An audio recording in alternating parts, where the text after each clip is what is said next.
Oh, that person has a strange name. I don't like it. Let's revoke it. An applicant just and spat a loogie just right on the floor. Why US visas are sometimes revoked? And look at that and see, oh my goodness, anywhere in Pakistan, I have to wait more than a year. But if I can make it to, some small European country, I can get the appointment in 3 days. I said, you're approved. And then very fortunately for me, a manager, this person is just super nervous, doesn't present well, doesn't look like they belong at an international airport. Just Is there a system in the computer which decide that to accept this applicant or reject this applicant? looks like they're desperate to leave this country. And there's just almost no questions that they could answer that would demonstrate that Does the travel history really matters to getting the US visa? the applicant has $1 billion in a bank account. They will provide you a document that says they have $1 billion in the bank account. Working, even if the ambassador came to was standing behind me at the window and said, I want you to issue this person, that would not be legal. And I would. Okay.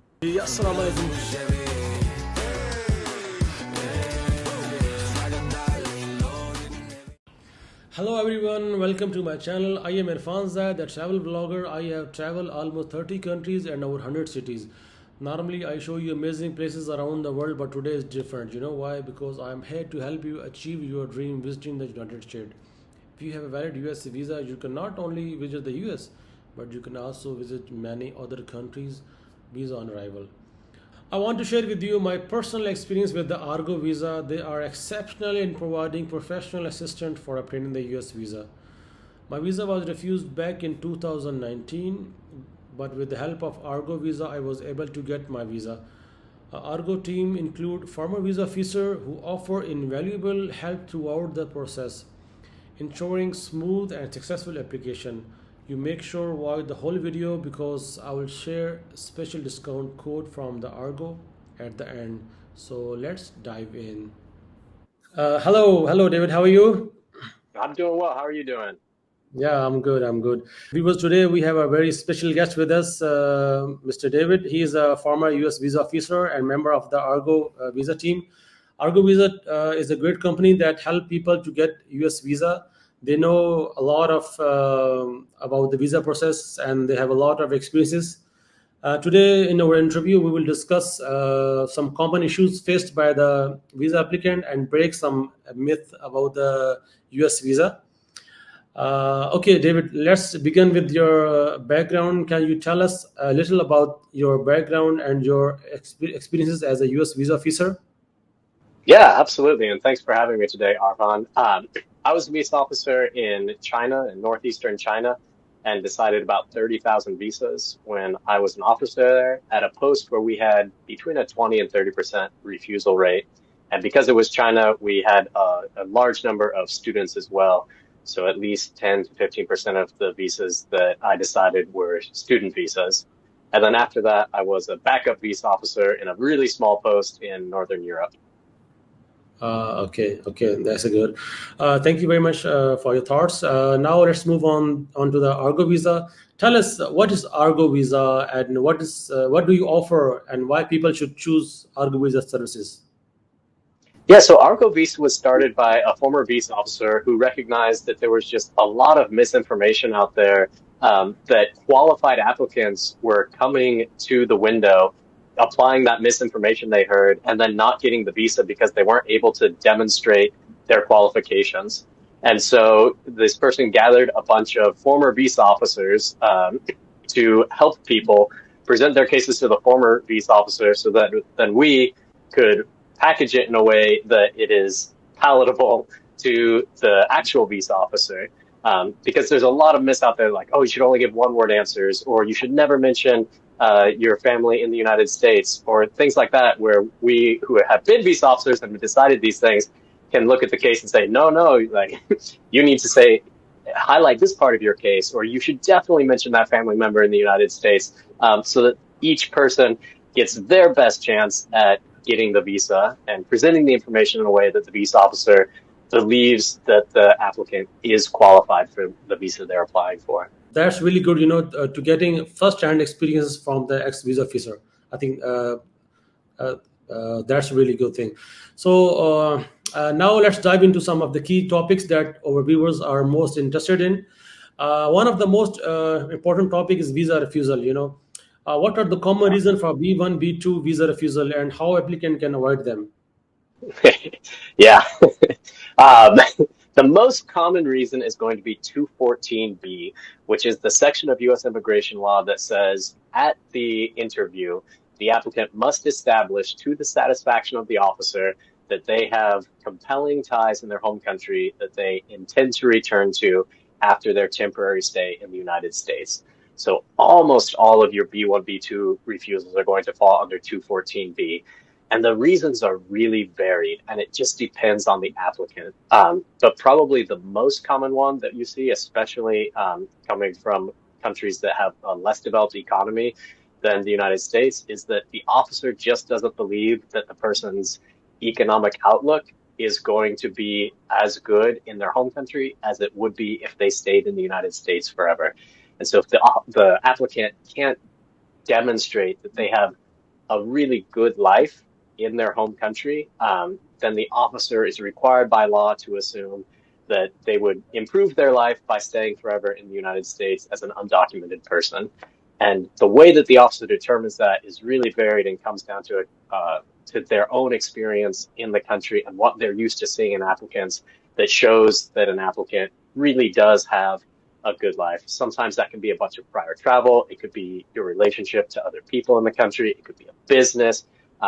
It could just be that you're really elderly, and elderly people tend not to want to leave the place where they've been living for their entire lives. So each case is different, but every applicant needs to demonstrate that it's really likely that they'll have a better life outside the United States than if they stay in the United States. Okay, okay. And the next point is documentation. What documents are required for a successful visa application? Because mostly, when people came into for the interview, they don't look at the documents. They just ask you some question, and so I see there's a lot of people who have very strong ties in home country, and they have a like lot of evidence, but visa, they just don't check documents. Correct. We're trained during our training to not ask for the documents. They tell us any document you ask for, you will get.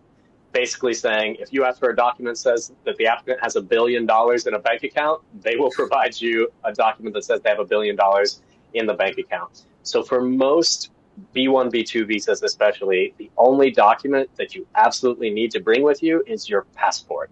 That said, there are some documents that may help, and it depends on your country and how trusted those documents are. So where I was working, we really liked business licenses because they were pretty authentic, and we could check them against the actual business license registry on our end. So it would be more difficult for somebody to give us a fake one. But that is really country specific. Um, for the most part, the document prep is what people focus on because there are lists out there and it's something that you can feel like, I'm really prepared for this visa interview because I got 35 documents together and some of them aren't even on the list. But like you said, the officer is almost certainly not going to ask to look at any of them. So the most important thing to do is to prepare for your answer to their first question about probably why you're going to the United States and explaining in that answer, not just that you want to go to the United States, but that you have a really good life back in your home country and start from the best things and then go down.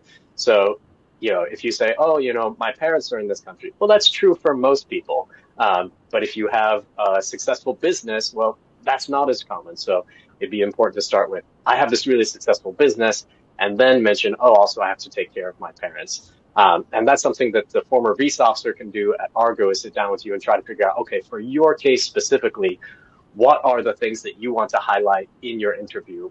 Because like you said, the documents are almost never going to be important, except for in a couple of unusual cases, like if you have criminal history or if you've previously been expelled from the United States, they also want to see something about that. But for your typical, normal, I just want to go be a tourist in the United States, they almost certainly won't look at any document other than your passport. Okay, okay, okay. Now let's talk about the travel history. Does the travel history really matters to getting the U.S. visa? Okay, like just take example, like if you interview three people, okay, one person have a zero travel history, Second person have a travel history like easy to visit countries like Asian countries like Indonesia, Malaysia, Thailand. And the third person, Hmm. you travel Europe, Australia, UK, New Zealand. Among these three, Yeah. which person is strong candidate for the US visa? Yeah, so all else being equal, the person with the stronger travel history is going to be a stronger candidate for the visa. But that can change, and it is really country specific. For example, if somebody is going to go visit a child in the United States, especially a child who's been really successful in the United States, then I don't expect them to have traveled anywhere else, right? Like they're not going to be a tourist. They don't want to see the world. They want to go see their child. They used Child, to be able yes. to do that in their home country. Now they want to do it in the United States. And so if they came to me with a brand new passport without any travel history, um, that wouldn't be that big of a concern for me because they're not a tourist. They want to go see their family member. Um, so it wouldn't matter. On the other hand, if you have somebody whose passport is just full of travel, but it's all to, like you mentioned, easy to travel to countries, and it just doesn't make sense for what they're claiming they do. For example, if their business is something that's not related to travel, then I start to wonder like, why are they doing all this travel? Are they just desperate to go to the United States? And so they've packed their passport full of easy to get stamps so that I'll think, oh wow, yeah, they've done all kinds of travel. But if it doesn't make sense with the rest of their story, for example, they say, they're in some business that requires constant presence in their home country, like maybe that travel history would actually hurt them. So it's really the officer tries to take as holistic a view as possible, with the caveat that you're only probably going to get 2 to 3 minutes with the officer, and of that, maybe only 90 seconds will be them asking you questions, and then the other 90 seconds will be them typing up the case notes and going through what they have to do on the computer. And so you've got to, in that 90 seconds, paint the picture of yourself that shows you're qualified with respect to the travel history that the officer can see in your passport. And in some cases, that might be none. And in some cases, they may expect that, oh, you should have traveled, like you mentioned, to Australia, New Zealand, Europe, Canada, places where, the economic situation is also quite good and it would be tempting to stay. Okay. Because I'm travel blogger and I have I am a member of different travel groups, and I know there are a lot of travel blogger peoples. They have a travel history about Southeast Asian countries and some Balkan countries, because their visa are very easy to get. And once they apply for the US visa, and visa officer says that why you travel so much. They are not like high level travel blogger. They don't have like millions of followers. They are just you can say they are just beginner, so they want to travel in the US, but their visa is denied. So what should they do? How can they overcome the next interview? Sure. So in a case like that where they have a lot of travel, but it's not to places that are very difficult to travel to, it's important not to just say that you love traveling, because the point is not to convince the officer that you want to go to the United States. So if you just say, yeah, I've been to Thailand, I've been to Malaysia, and I went to Indonesia, and I went to Taiwan or somewhere like that, and I just loved it, and so I want to keep doing it, that might be fine and true, but it's not what the officer needs to know in order to issue the visa, because loving travel is not a qualification. It's Okay. it's helpful. It shows that you've done some of it before. But what you need to establish with the officer is that you have a really good life to come back to when you're finished. And your travel history might show that, right? Like you could take time off, you have the budget to be able to do this. But more importantly, when you're talking to the visa officer, is talking about, oh yeah, I have this really good job, or I have this really wealthy family, or I have almost no expenses because I have this other thing, right? I'm on some sort of social program that allows me to travel, and then mention the travel. But first, you need to establish how you're able to do that so the visa officer can say, okay, yeah, it sounds like you have a great life in your home country. I I don't expect that you would want to stay in the United States forever, even though you've done all of this travel before. That's a common trap that people fall into, especially because it's a common first question for the applicants is, why do you want to go to the United States, right? And most people try to answer that. But the visa officer asks that question, but what they really need to know is, why will you want to leave the United States after your short trip? And having done a bunch of trips to a bunch of other countries isn't as powerful evidence as saying, I have a great life here. I'm respected by my family. I have a good education. I have a useful certification. I have a ton of money. There are a lot of different things that can compel you to leave the United States. And having visited a bunch of other countries is not one of them. So it's not that important to highlight, even though it does help to show that you have done some travel previously. Okay, and there's one very important question. Like a lot of people think that is there a system in the computer which decide that to accept this applicant or reject this applicant because with the visa they don't look any documents. I mean because we thought that computer have all the information. Applicant we as applicant we fill the D60 form. Computer have all the our documents. They know how much we earn, okay, everything they know. So I heard like stories where people tell that visa officer only asks some just two questions, and sometimes they say approved and sometimes they says you are rejected. So Right. like in this just two question, how can visa officer know that this is genuine traveler, or they just checking the computer and say no, this is not right person, you should like reject this person visa. Means is that did you get any help from the computer to making your decision, Um, or is your own? Yeah, that's a really good question. In most cases, and we were actually trying to develop that when I was in the State Department, was trying to figure out can we use the computer to help us make these decisions, because the officer's goal at a lot of posts is not to make the best possible decision, but to try to get wait times down. And I know that in a lot of countries now the wait times are longer than 1 year, which is a ridiculous amount of time to wait if you have an emergent need to travel. So the pressure on the visa officer is not to make really good decisions, but to make really fast decisions. And so they're trying to just as quickly as they can make a quick assessment about this person. And so in those cases where they just ask one or two questions and then you get an answer, it's because it's either a really, really good case, and it's just so obvious that this person is really well qualified. The best indicator of that is prior U.S. travel, right? If you've been to the U.S. and you left on time, that's a pretty good indicator. You would do that on a second or third attempt, um, or it's just a really, really bad case. And the officers in the country get used to seeing those really quickly. And you can see them as they're coming up to the window. Like, this person is just super nervous, doesn't present well, doesn't look like they belong at an international airport, just looks like they're desperate to leave this country. And there's just almost no questions that they could answer that would demonstrate that, like, that would overcome your suspicion just based on the way that they're presenting to you. So that's how those cases get decided so quickly. It's just the officer is not paid to make the best possible decision, but is paid to make a good decision as quickly as possible. As far as the computer helping, in most cases, there's not much in the computer other than what you put on the DS-160. There are some cases where a manager has gone through and highlighted and said, this case looks a lot like these other cases. If you want to issue this case, please come talk to us, which is basically saying, like, we think something is fishy with this case. So please, you know, be especially thoughtful when you are making a decision on it. But that's pretty rare.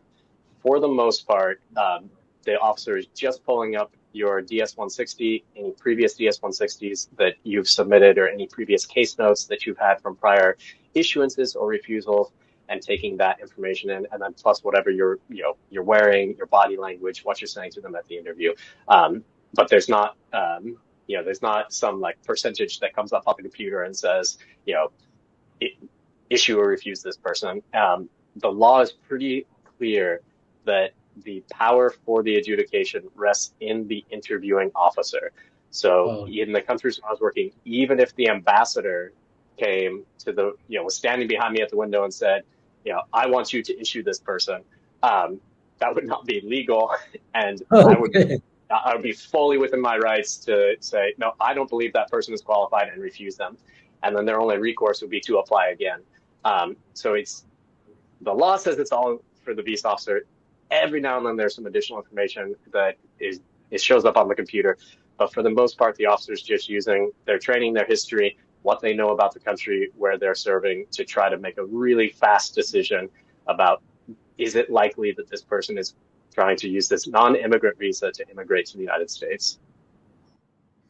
Okay, and I have seen like one case like the applicant went for the interview, and on the interview, visa officer told him that okay, your visa is approved, and after the 1 week when they got the passport, there's no visa on the passport, and there's the one letter that they say your visa is rejected. You can so means if the you say visa officer have a power to issue a visa or refuse the visa, but when they conduct an interview, they Right, applicant your visa is issued, and after the 1 week when he got the passport, there's no visa. I think then right. how can this?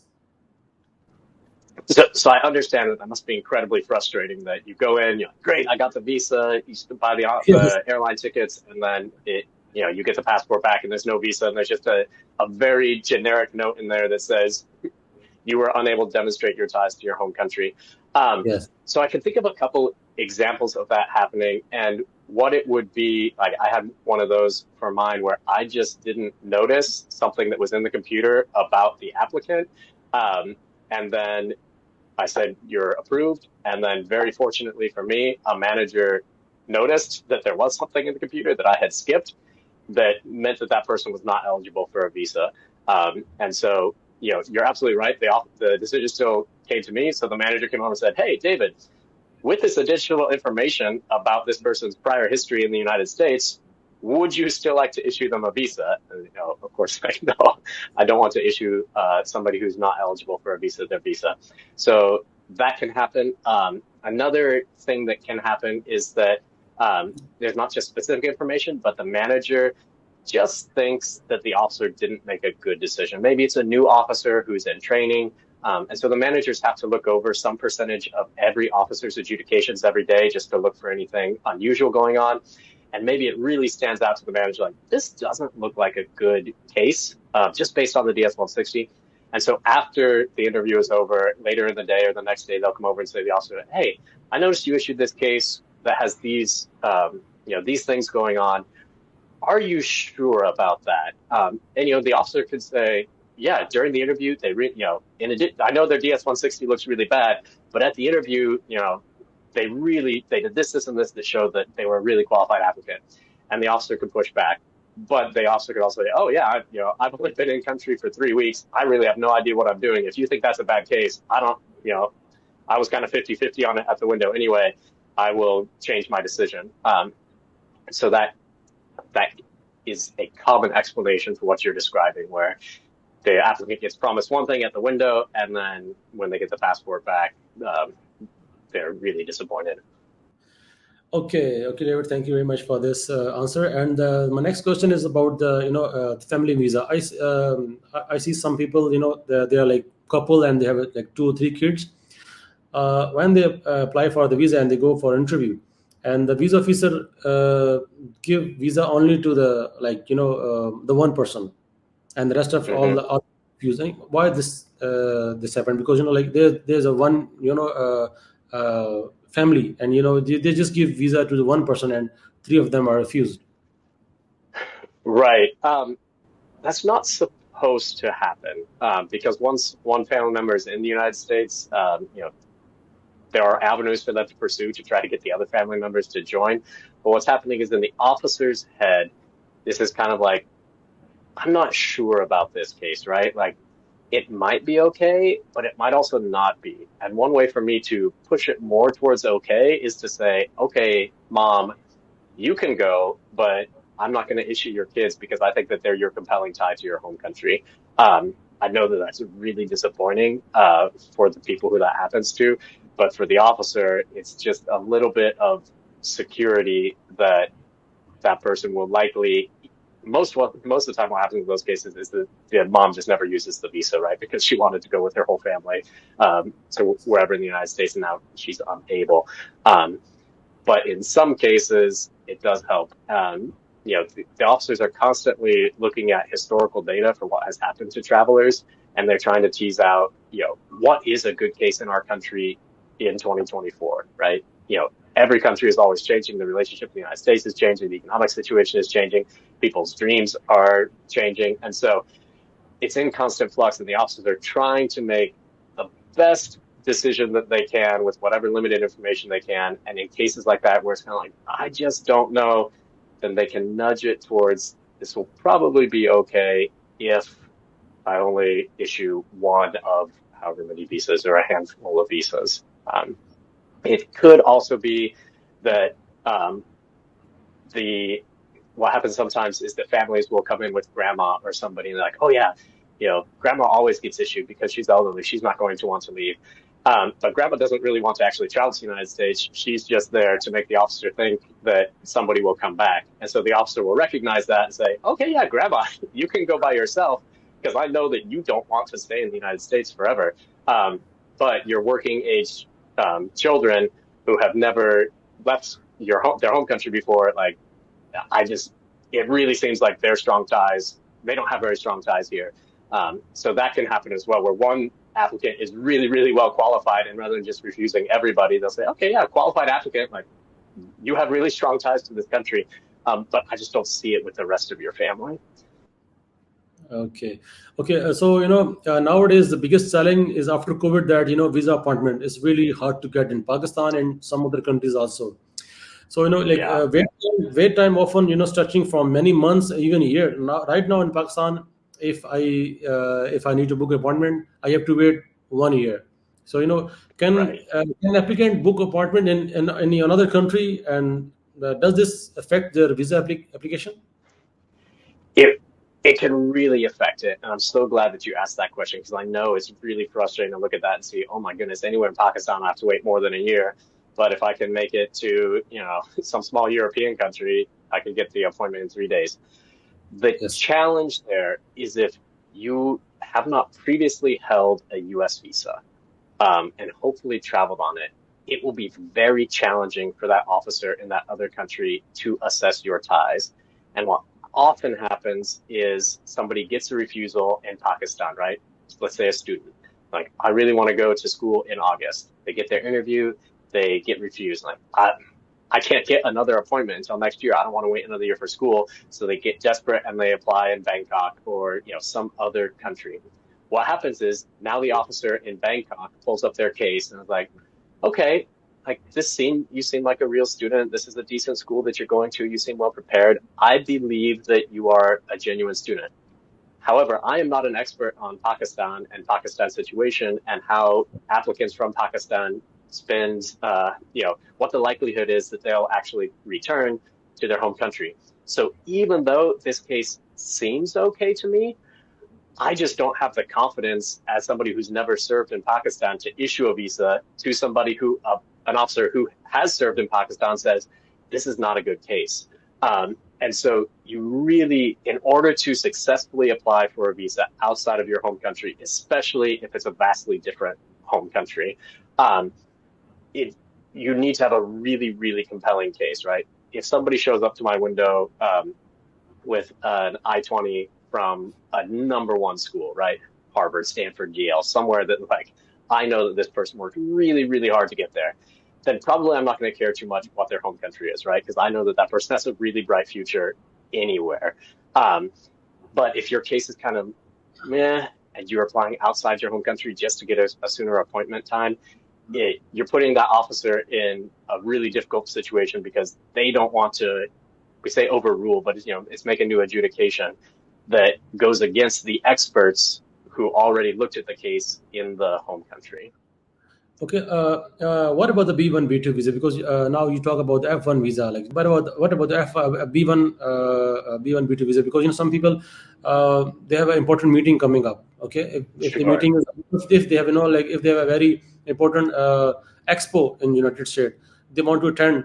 sure. If this like after 2 months, but now the book appointment they have to wait 1 year. They can't join. So I Right. think this is a really solid reason if they want to apply to attend this seminar or expo or anything. Means is that helpful or they should wait 1 year? Um, so what I say in cases like this is, yeah, you can absolutely have a really good, timely reason to travel on a B1 to B2, right? Could be medical, business, meeting, like whatever it is. There are also deadlines that happen for B1, B2 visa holders. The challenge is that um, the I-20 conveys a lot of information about how good of a student is applying for the student visa. And an invitation to a business meeting just doesn't have the same amount of information, right? The officer has no idea how hard or easy it was for you to get that invitation or how qualified you are. So for that B1, B2 applying outside of their home country, the officers really kind of, there's no additional information that they're getting about this applicant that they probably didn't already provide to the expert visa officer in their home country. And so what I say to those people is if you can afford to do it and, in time and money to get to a third country, then it's not going to hurt you to apply as long as your story is consistent, right? Like what you don't want to do is tell the officer in Pakistan, I want to go for tourism, and then tell the officer in Bangkok, like, I'm going for this important business meeting, because that will look shady and they'll most likely just refuse you. But if it's, I want to go to this business meeting in Pakistan, refused. And then in Bangkok, I want to go to this important business meeting. And there is a chance that the officer, maybe they served in Pakistan previously, and so they do have the expertise. Or maybe they're just really bold, and they're like, I disagree with that officer's opinion, and I'm going to issue this person. They have the right to do that. It's just not super common. That's great. The nice thing for that applicant is, normally having a bunch of prior refusals against you looks really bad. But in this case, a prior refusal could actually be helpful, right? Because if you do get refused in Bangkok and then you have to go back and apply again in Pakistan, now we know that you can afford to travel to Bangkok. That's a plus. You gave the same story in Bangkok. That's a plus.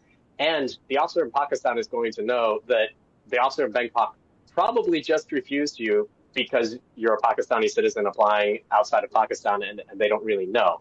And so the officer's not going to put a bunch of weight on that refusal and be like, oh, no, you've been refused twice. It's really still like, you've been refused once. Oh, but now we also know you can afford to travel to Thailand. So it's, if it is a really important thing, you can absolutely still apply.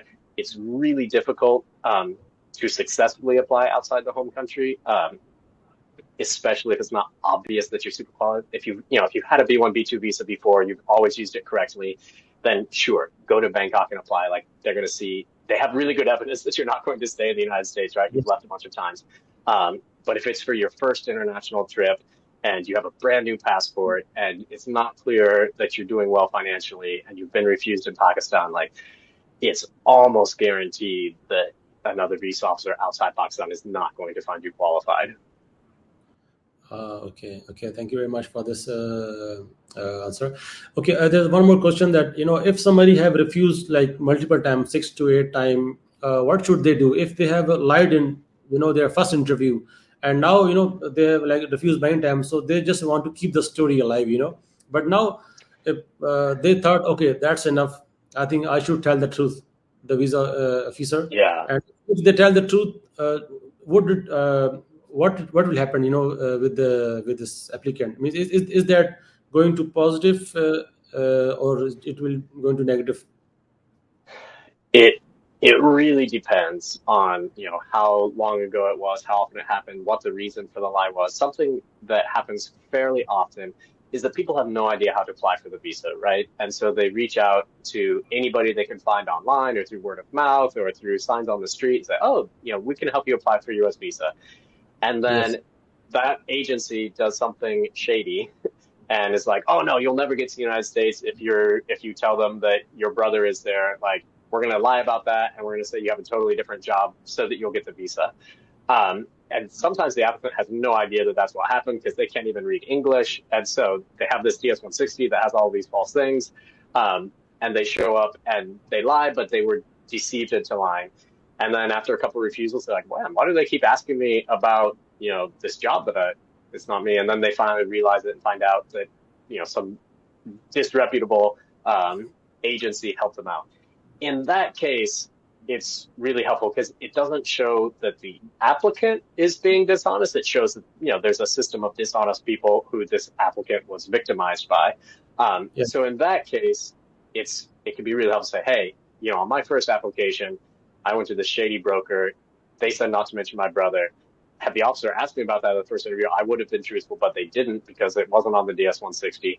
I do have this brother in the United States. This is what he's up to. I'm really sorry. Here's the name of the agency if you want to, pursue action against them. But like, Uh, that this wasn't my fault. That may not shatter the trust. But the thing is that the officer only has, 2 to 3 minutes to spend with this total stranger to try to figure out, are you going to do what you say you're going to do? And are you a threat to the United States or not? And so any information they have that shows that you can't be trusted, they're going to use. And so if you lied on a previous application and then persisted in that lie and are now saying, "Hey, but that was all false. Now the story is this." Like it's really hard to believe a yes. stranger who like your only impression of them is that they lied to you. So it it's at the earlier is better to get the truth out because maybe then the officer in that interview note will say applicant admits to having lied at a previous interview, is now saying that this is the truth, still not trustworthy, but maybe after a couple more times they will be trustworthy. So as my recommendation is, as soon as you realize there's something that's false, that's material, right? Like if your phone Yeah. number was put in incorrectly, or your hometown was entered incorrectly, like small things like that, you should still fix, but bring to the officer's attention is like, hey, I put a totally different job. I don't know. Like, this is the reason why. This is why it doesn't make me a dishonest person. Can you please trust me? Um, but that's where Argo can really come in because you can talk to a former police officer and you can give your specifics and say, hey, I've applied 3 times. The first time this happened, the second time this happened, the third time this happened. What's going to be my best strategy on my fourth try to package this story in a way that the officer can digest it in 30 to 60 seconds and will give me the best chance of truthfully giving the information that they need to know so that they can feel confident that I will use the visa the way I'm telling them I will. Yes, I think that if somebody have that's this complex case, I think only the Argo visa can help because you guys have a, you guys are like ex visa officer and you have a first hand experience. Other like if somebody search from the internet and go to the local broker, they always misguide him. Okay, now this is very important question. Next question is very important. A lot of my fans ask me this question: why US visas are sometimes revoked? Some people say that opening a bank account, in USA, Yeah.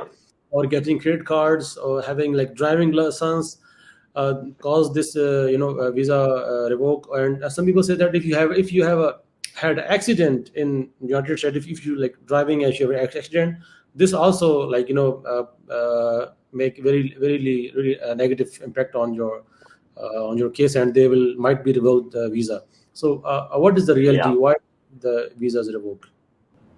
So there has to be a pretty serious reason for the visa to get revoked. But there doesn't need to be because again, the law says to the officer's satisfaction.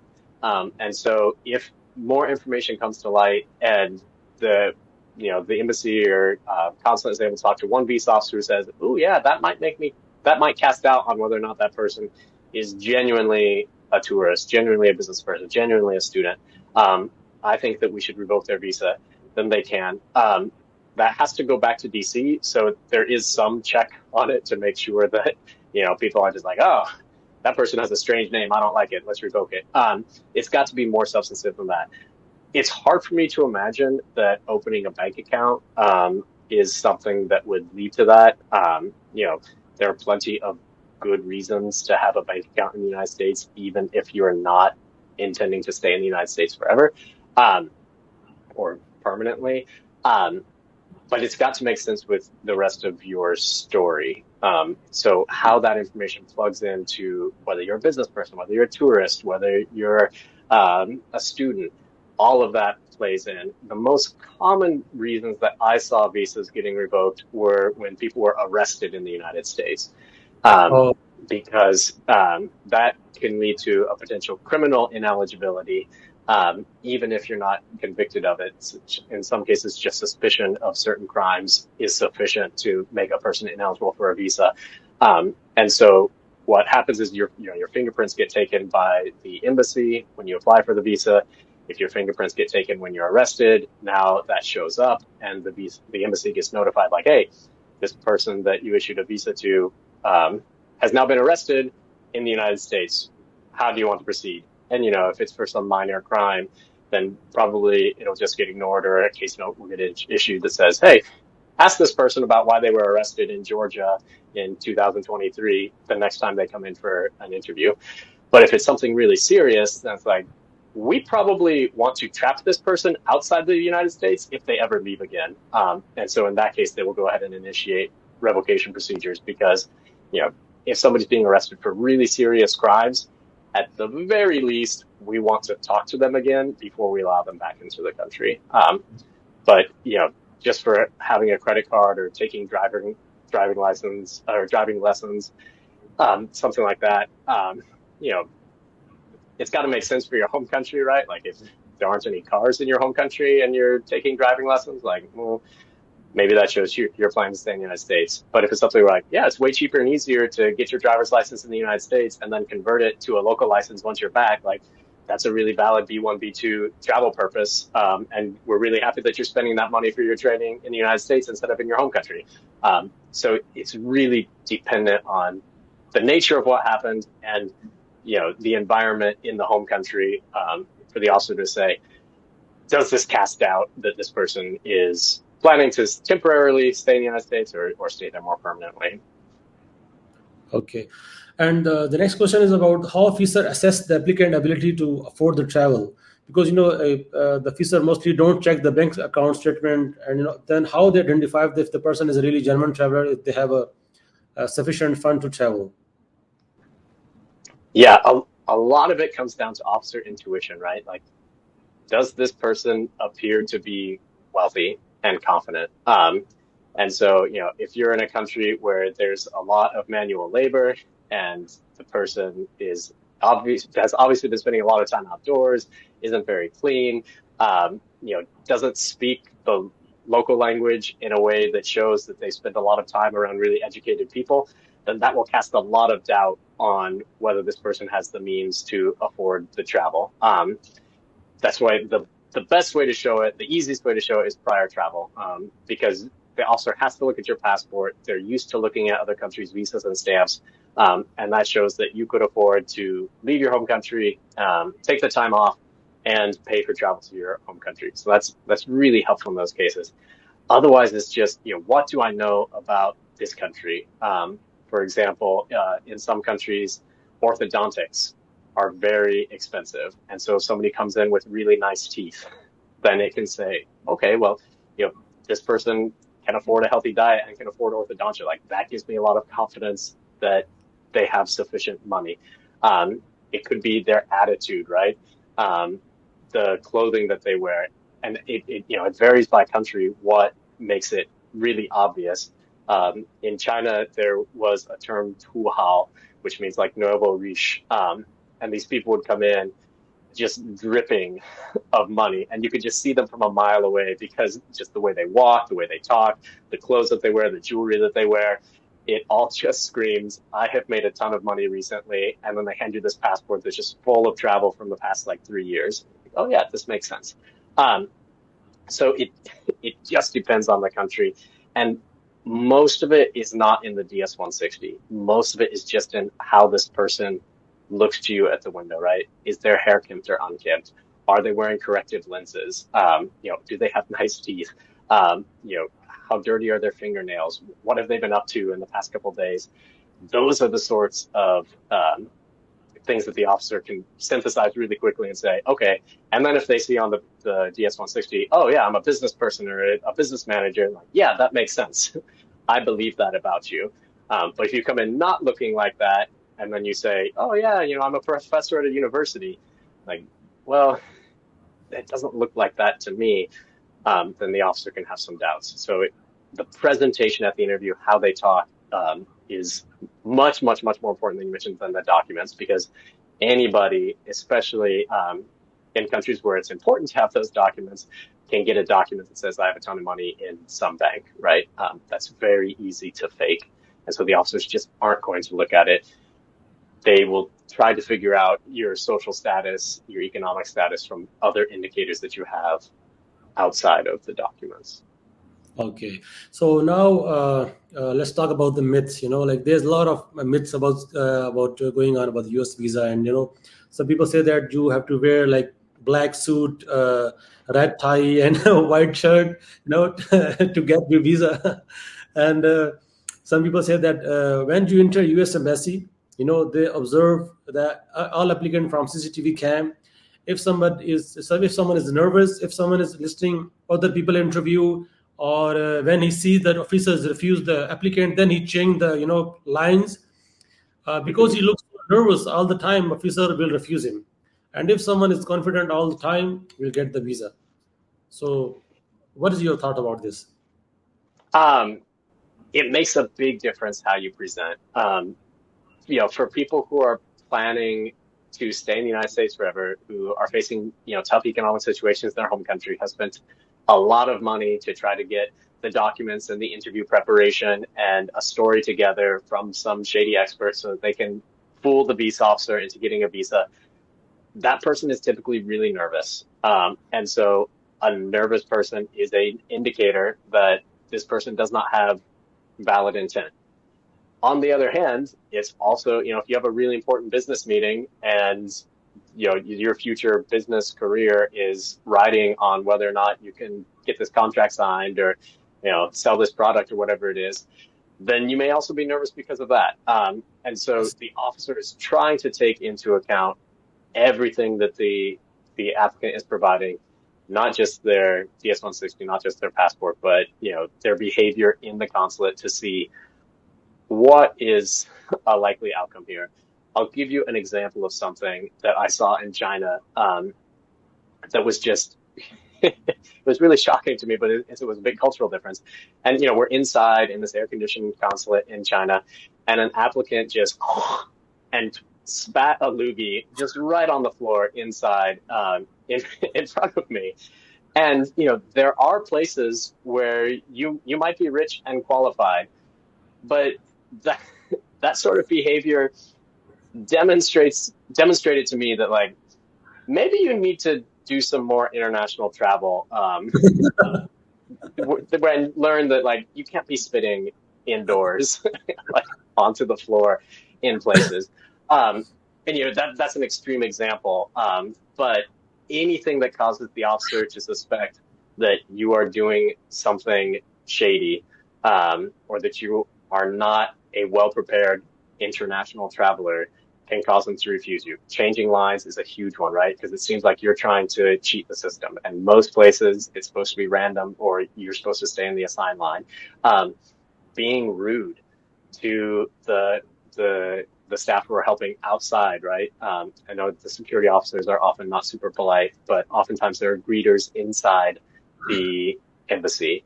And if it's not culturally accepted to treat them rudely, then they could refuse you because of that. It's like, what? You might be qualified, but you were just I only have these 30 seconds of interaction with you. And for 10 of them, you were being a real jerk to a fellow employee of mine. So they may refuse you for that, right? Like, just, it's a really good idea to be on your best behavior the entire time that you're in the, embassy or consulate, because you have no idea who you're going to see. And, where I worked, we went through the same gate as the visa applicants. We didn't have separate entrances. And same thing when we were leaving to lunch, we would see people who we had just talked to. And the officer can get, there's no, they're allowed to gather information from that interaction too. So the entire time, just be following the rules, be respectful to the other people working at the embassy, be respectful to the other applicants is another big one, right? Like, if you're, if one thing that I saw that was really common is, we'd have one person waiting behind, and then I'd be interviewing another person, and you would see the person behind, like, getting in really close and trying to listen and see what was going on. And, again, there are cultural differences, but to the American officer, it's like, it's not a private interaction, but you should be standing as far away from it as you can rather than trying to see this person's documents. And it just shows me that, like, you're probably not well prepared to sit on an airplane and treat the flight attendant with respect and treat the customs, the border person with respect. Like, there's just some things that you need to learn before I'm comfortable saying, like, you're a qualified traveler to the United States. There are obviously cases where somebody could do that and it would be fine, but if the rest of the case doesn't look good and this person doesn't have the social awareness to, you know, not spit on the floor, to stand back from the interview when somebody else is being interviewed, to treat the greeters respectfully, like, okay, I don't need to waste a lot of time with you because you've already shown me that who you really are, and I'm, you know, I have the ability to refuse you, and I might exercise that if you're not demonstrating that you are qualified at every opportunity. Okay, and what about a lot of people say that giving short answer that is a good idea, and like some people, a lot of people say that on internet, if you check on different places, and some agents who help people to get their interview, and they also tell them give short answers, don't talk too much, just talk to the point. So, what's your thoughts about this? There's a really happy medium because you're absolutely right that if you talk a lot, you will bother the visa officer because you're probably not talking about something that they want to know about, and they'll just interrupt you, and that's fine. Just accept that. But just giving one word answers is incredibly frustrating to the officer. I remember a business applicant that I had, and I was trying to determine, the size of his business. Well, what's your job? And he said, business. And I said, what do you do? And he said, buying and selling. And I said, what do you buy and sell? And he said, products. And I was just like so frustrated that I need you to give me some details about what it is that you do that makes me believe like, okay, you have something important to you going on in your home country. And it just felt to me like he was trying to hide something, or maybe his visa coach had told him like, only give 2 word answers because if you give more than two, they won't understand you. But I just had to walk away from the window because I was so frustrated. Like, oh, man, just asked this person 3 questions and got almost no information from him. So there's a really happy balance.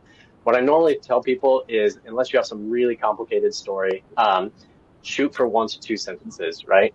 Um, a really common one is, how long will you stay in the United States?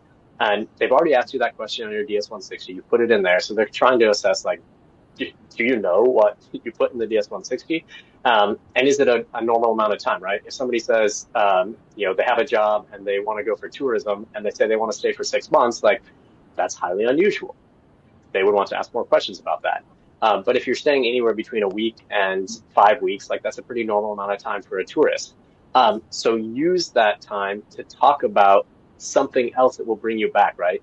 It's not very helpful. It doesn't give the officer the information they need to be satisfied that you're not an immigrant if you are just able to say 2 weeks, 14 days, right? Like, yeah, I have that on my DS-160. That's what you put there. Like, that's helpful. But what's really helpful is talking about why you can't stay longer than that, right?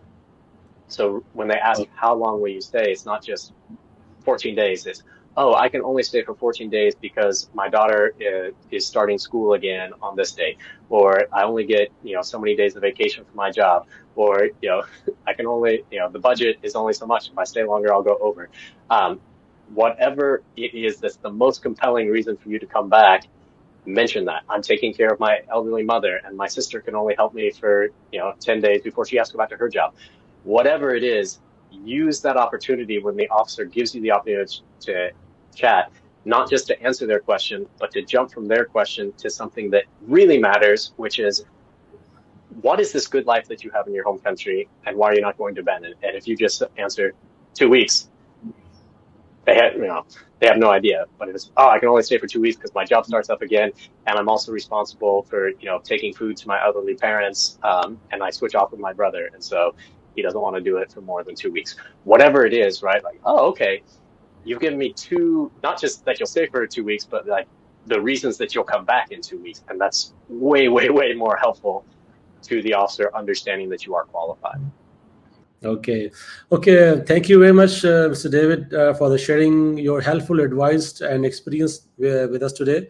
It has been really great talking to you and learning more about the visa process and how the visa, Argo visa help the people.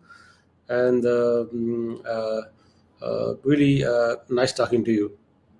Absolutely. It's a pleasure talking with you, and thank you for your help getting the truth out there so that we can help these qualified applicants come to the United States, see how wonderful it is, and then get back to their home countries. Thank you very much. You're welcome. Have a great rest of your day. Okay, thank you very much. Today we talk about why visa get refused, why visas revoked, what documents are needed, tips for the visa interview, and how travel history affect your visa application. We also learned how Argo Visa can give you a special help to get your visa done. If you want to know more about Argo Visa and how they can help with your visa application, check out this website. And thank you all for the watching. If you found this interview helpful, please give a thumbs up. And at the end, my advice after conducting interview ex visa officer and plus passing my own visa interview, always speak truth, be confident, use common sense, wear proper dress, don't speak too much and don't give short answer. Best of luck.